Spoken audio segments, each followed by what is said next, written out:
Selamat pagi Bapak Ibu, Saudara yang diberkati oleh Tuhan. Senang sekali kita berjumpa kembali dalam renungan pagi. Firman Tuhan pagi hari ini terambil dari Kejadian pasal yang ke-50 ayat 20.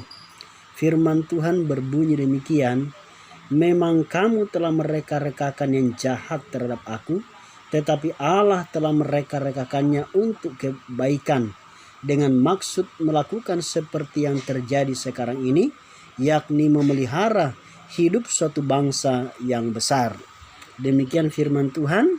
Tema renungan kita di pagi hari ini, mengampuni tanpa melupakan.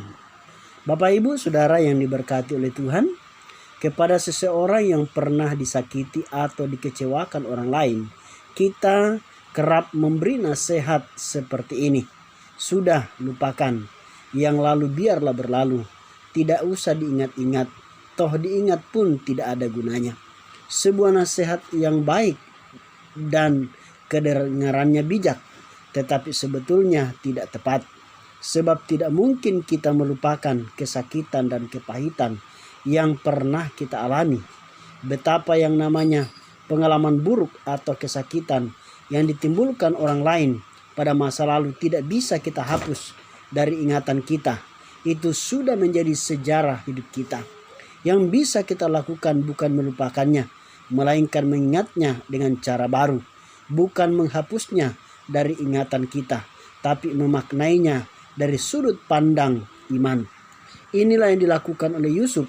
Ia pernah begitu dibenci saudara-saudaranya. Mereka menganiaya, bahkan menjualnya sebagai budak. Ia kemudian bekerja di rumah Potifar, difitnah oleh istri Potifar, lalu dipenjarakan, sampai akhirnya ia menjadi orang penting di negeri Mesir. Namun Yusuf tidak membenci dan menyimpan dendam pada saudara-saudaranya. Saat mereka datang dalam posisi sebagai orang-orang yang meminta pertolongan, Yusuf menerimanya dengan tangan terbuka. Padahal sebagai orang yang sangat berkuasa di Mesir, Yusuf bisa saja membalas perlakuan buruk mereka terhadapnya dulu. Yusuf tidak melupakan perbuatan buruk saudara-saudaranya di masa lalu. Ia melihatnya dengan cara baru dari sudut pandang Allah. Ia berkata, "Memang kamu telah mereka-rekakan yang jahat terhadap aku, tetapi Allah telah mereka-rekakannya untuk kebaikan, dan pengampunan pun terjadi."